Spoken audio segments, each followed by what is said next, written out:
Now, we'll try and understand Islam in the right perspective by trying to understand the concept of God in Islam. The best reply that any Muslim can give you regarding the concept of God in Islam is quote to you Surah Ikhlas, chapter number 112, verse number 1 to 4, which says, Kul huwallahu ahad. Say, He is Allah one and only. Allah has-samad. Allah, the absolute and eternal. Lam yalid walam yulad. He begets not, nor is he begotten. Walam yakul lahu kufuwan ahad.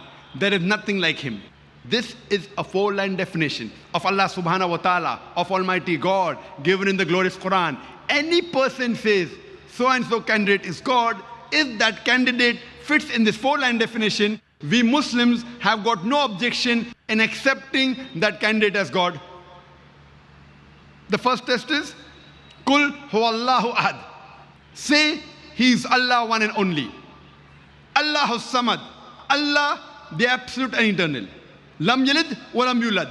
He begets not, nor is he begotten. Walam yakul lahu kufuwan ahad. There is nothing like him.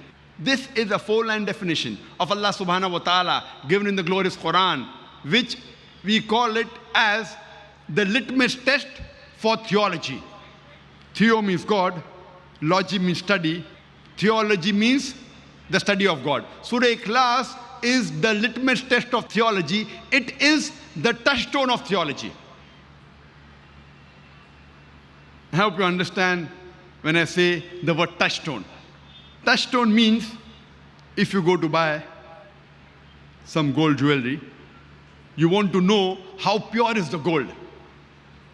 So you go to a goldsmith and he takes that gold jewelry and rubs it against a touchstone. And then he compares it with the color chart he has got. And then he says whether the gold is 24 karat gold or 22 karat or 18 karat, or he may say it is not gold at all because all that glitters is not gold. Surah Ikhlas is the touchstone of theology. Any candidate you say is Almighty God, put him to the test of Surah Ikhlas. If that candidate passes the test, we Muslims have got no objection in accepting that candidate as God. For example, there are some human beings who believe that Bhagwan Rajneesh is God. Once during question and answer time, a Hindu brother of ours, he told me, Brother Zakir, we Hindus don't believe him to be God. I told him, I never said that the Hindus believe him to be God.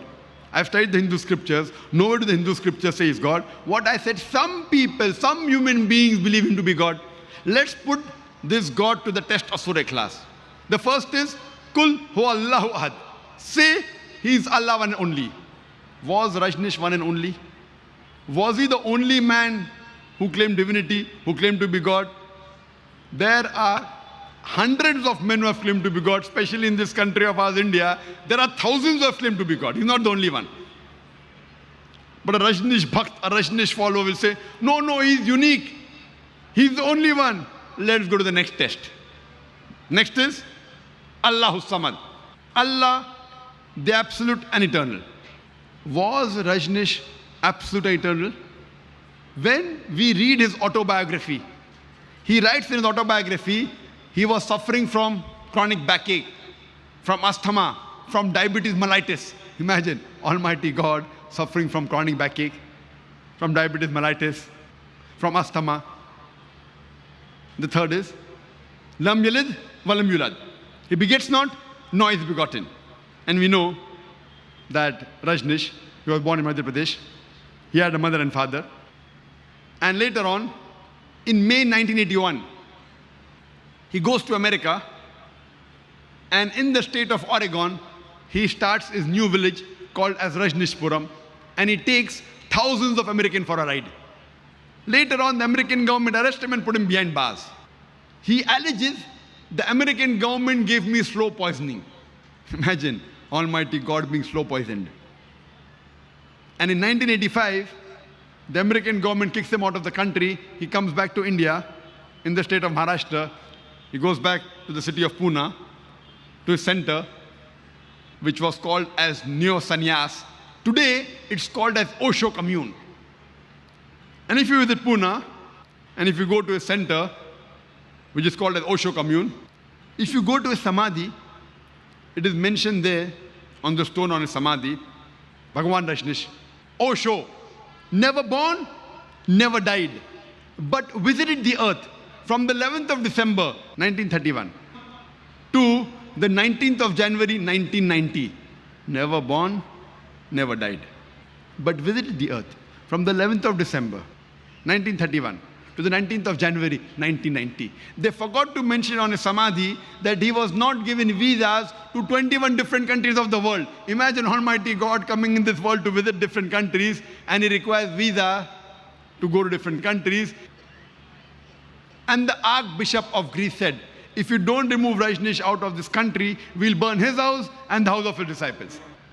And the last test, the fourth test, Walam yakul lahu kufuwan ahad. There's nothing like him. Is so stringent that no one besides the true Almighty God can pass. The moment you can compare God to anything in this world, he is not God. Walam yakul lahu kufuwan ahad.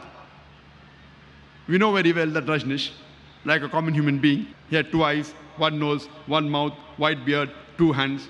The moment you can compare God to anything in this world, he is not God. Walam yakul lahu kufuwan ahad. For example, if someone says, Almighty God is 1,000 times stronger than Arnold Schwarzenegger. You might have heard the name of Arnold Schwarzenegger, the person who was given the title Mr. World, the strongest man in the world, Mr. Universe, the strongest man in the universe. The moment you can compare God to anything in this world, whether it be Arnold Schwarzenegger, whether it be Dara Singh, or whether it be King Kong, whether it be 1,000 times or 1,000,000 times, the moment you can compare God to anything in this world, he is not God. Walam yakul lahu kufuwan ahad. There's nothing like him. This is a 4-line definition of Allah subhanahu wa ta'ala given in the glorious Quran. Any candidate says, any person says that this candidate is God, if that candidate fits in this 4-line definition, we Muslims have got no objection in accepting that candidate as God. So I request all my brothers and sisters, whichever religion you may belong to, put your God to the test of Surah Ikhlas. If he fits in this 4-line definition, he is a true Almighty God, otherwise he is not.